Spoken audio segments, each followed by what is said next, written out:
Hi everyone, my name is Karen. This is my channel RatherBeReading, and today I'm bringing to you the Library 411 tag.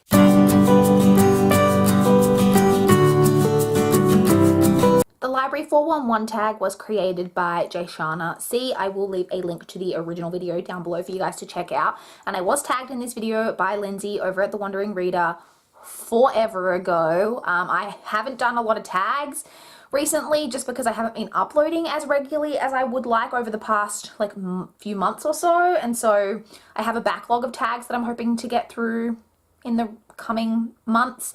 So this one I was tagged. It was ages ago. I'm finally getting into it, but thank you to Lindsay for tagging me, and I will of course leave a link to Lindsay's channel down below for you guys to check out as well. You guys know that I am a big library lover. I read books from the library every single month. I generally get books from the library every single month. So this tag is all about questions surrounding your library. So let's jump straight in and get started. Question number 1, Information Desk, a book that was helpful to you for any reason.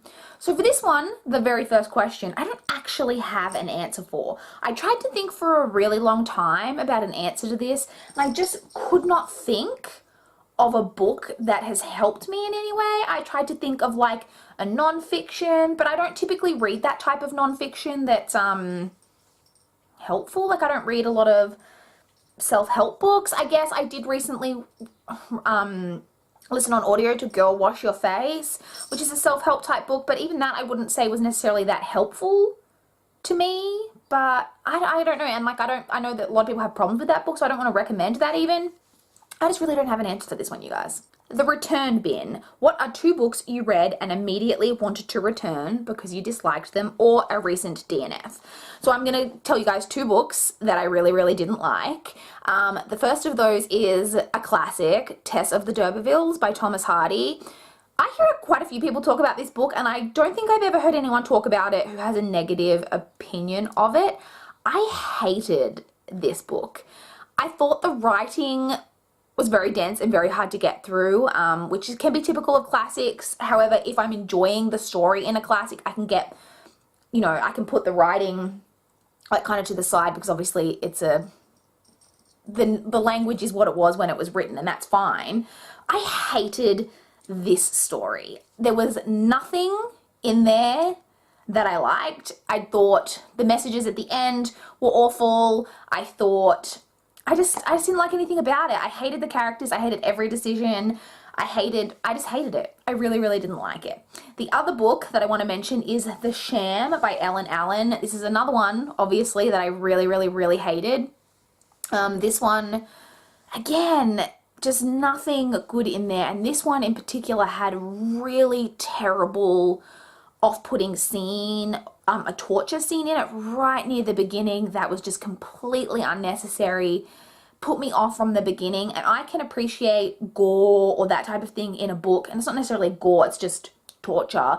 I could appreciate that if it was done well or had a purpose within the book, and I just really didn't think it was necessary, and it was so disgusting. And it was a torture scene of a child with a mental disability as well, so it was really disgusting. Really hated both of those books, and if I don't own either of them in physical copy, but if I did, I would immediately have, well, I did get Tess of the D'Urbervilles from the library, and I returned that straight away. So yeah, really didn't like either of those 2 books. Question number 3, Holds section. Your most anticipated release that you can't wait to get your hands on. So for this one, I don't follow like new releases too much. But one book which is actually coming out in January, I think it is, so it's not too far away, is Slayer by Kirsten White.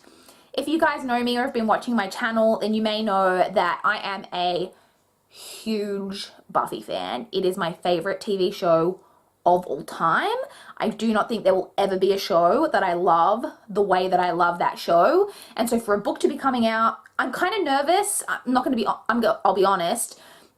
I don't know that it's ever going to be able to be what I would want it to be, but I'm going to go in with an open mind. It's never going to taint anything to do with the show for me because it's a completely separate entity, but I'm hoping that I'll at least enjoy it like even a little bit, just for like the world and the setting and all of that type of thing. So I'm a little bit nervous about it, but I'm hoping it'll be a lot of fun. But I'm definitely anticipating that book and will be purchasing it very quickly after it comes out. Question number 4, community classes and study rooms, a book that you loved that was a school assignment.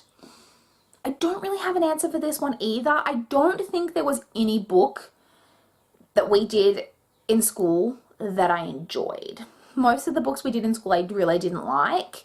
The only thing I could kind of think of was some Shakespeare. So we did various different Shakespeare plays in high school.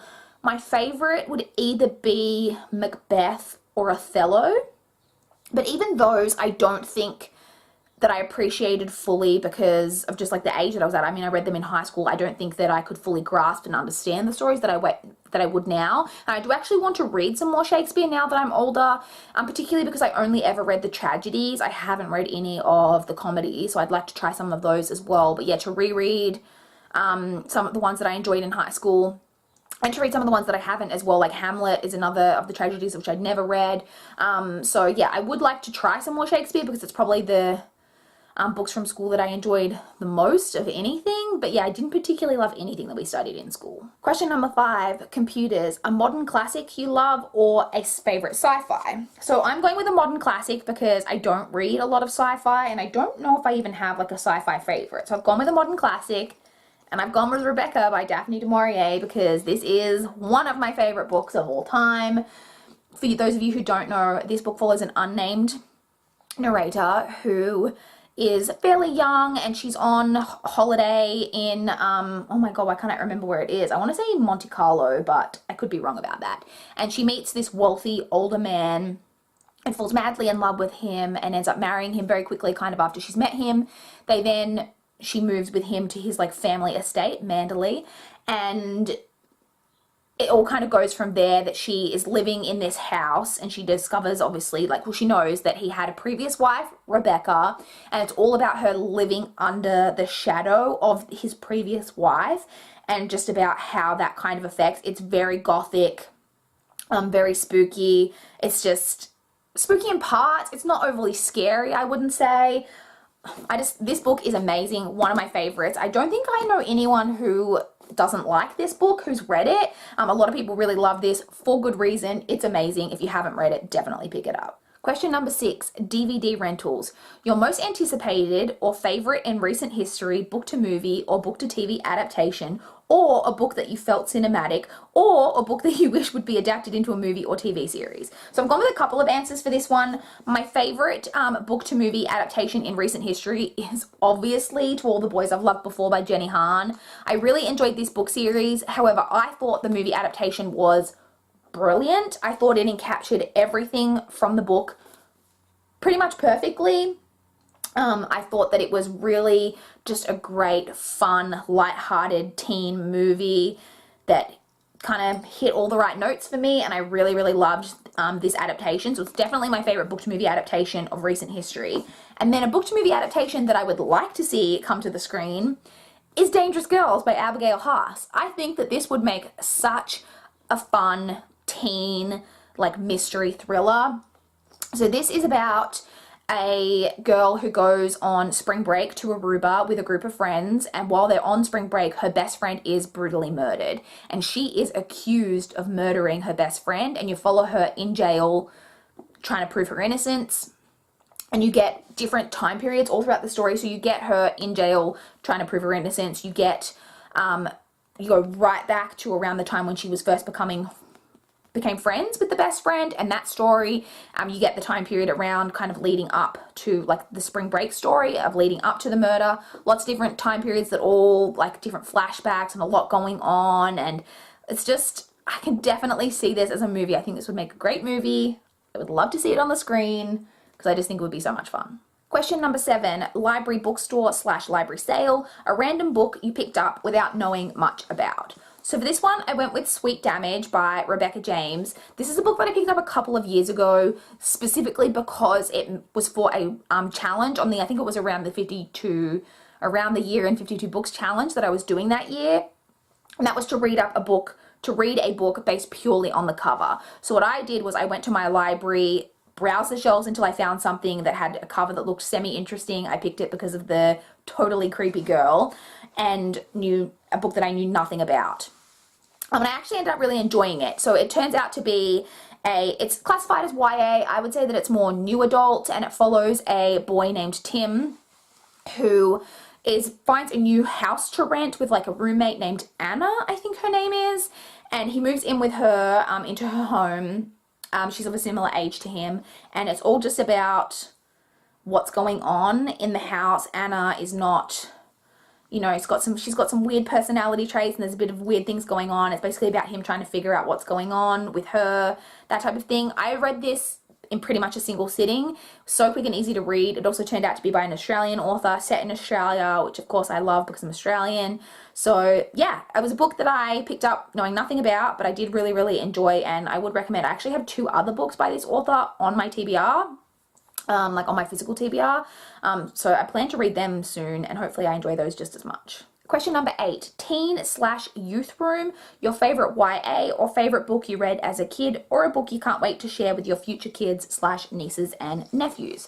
So for this, I've gone with Tomorrow When the War Began by Don Marsden. Because I thought about, so my favorite book as a kid or as a teen, these were pretty much some of my favorite books that I read as a teenager. I was pretty obsessed with this series. I kind of buddy read it. It was my first kind of buddy reading experience with a friend that I had in high school. I would get it out from my public library, and she would get the copy from the school, and we would try to read it through at the same time. I always raced way ahead of her. So that kind of made it a fun experience as well, was us both being really into it and talking about it. But I really loved this series. So for those of you, it is Australian. For those of you who don't know, this follows a group of teenagers who go camping. They're from a small kind of rural town, and they go on this camping trip for a weekend. When they return from the camping trip, they discover that Australia has been invaded by some foreign force. You never know like what country it's supposed to be. And it sounds kind of silly, but it's basically about them kind of becoming a guerrilla like unit, and trying to help take back their small town and help like the country overall, obviously, because all of their family and friends and everyone has been captured, and it's all kind of about that. It is a 7-book series. There is also a spin-off series. I loved this original series. It's got a lot in there, like there's deaths and romantic parts, and just it's got a lot going on. It was so much fun. I really want to reread this series because I haven't read it in a few years, and it was so much one of my favorites when I was, you know, like 13, 14. I actually would like to introduce this to my niece. This is a series that I'll probably try to see if she's interested in reading in a few years. She'll be 12 next month, so maybe a little bit young yet, but in a few years I might see if this is something that she's interested in, because I would love to share this with more youth of Australia. Question number 9, museum tickets. A book that made you feel more cultured upon reading. So for this, I've kind of gone with 2 answers. First, I've gone with Pride and Prejudice by Jane Austen. So I think when you first start to read any classics, I did it because obviously it's books that everyone talks about, so you want to kind of know what all the hype is about, so to speak. But also because you want to be able to say that you've read it. So on a similar vein, the other book that I want to mention is The Secret History by Donna Tartt. This is another one that I read this book, and I didn't read it just so I can say, oh, I've read it, but when I did finish it, I felt like, I'm now one of those people who can say that I've read The Secret History by Donna Tartt. That was when I read it the first time. I'd actually read this book twice. Didn't really enjoy it either time. But yeah, they're definitely 2 books that, like, when you finish reading them, you do feel like you're a bit more of an adult, you know, reader, and you're a bit more cultured and a bit more, yeah, just a very cultured person after having finished them. Question number 10, Overdrive/Hoopla, an audiobook that you love. So I do own the physical copy of this. This is The Diviners by Libba Bray. I've talked about these audiobooks before. The Diviners by Libba Bray was the first audiobook that I ever read, and is still my favorite. There are 3 books out in the series so far. I've listened to all of them on audio, and the audiobooks are amazing. The audiobooks are narrated by January Lavoie. She does all of the voices herself. There is such a huge cast of characters, and never struggle to differentiate between which character is talking. She does like different, like there's a song aspect kind of to this first one. She does that really well. They're just an amazing audiobook. So for those of you who don't know, this is a YA paranormal series about a main character named Evie. It's set in the 1920s, and she moves to New York to live with her uncle, and she has the power of when she kind of touches an object, she can kind of see the history of that object. And there are people, there's like kind of a serial killer going around New York City at this time, and she starts to try to use her power to kind of help figure out like what's going on, and there are maybe some other people with different powers and that type of thing. Such an amazing series, highly recommend, but definitely listen to it on audio. Question number 11, request a purchase, a lesser known book that you want more people to know about and read. So for this one, I decided to go with Faking Perfect by Rebecca Phillips. I feel like I used to talk about this book a lot on my channel, and I haven't talked about it in ages. This is a YA contemporary.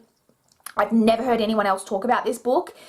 It's about a girl who is in a sexual relationship with a boy from her school, and it's kind of a secret relationship. And she has always had a crush. It's purely a sexual relationship, and she's always had a crush on this other boy from her school who's kind of in her friend group.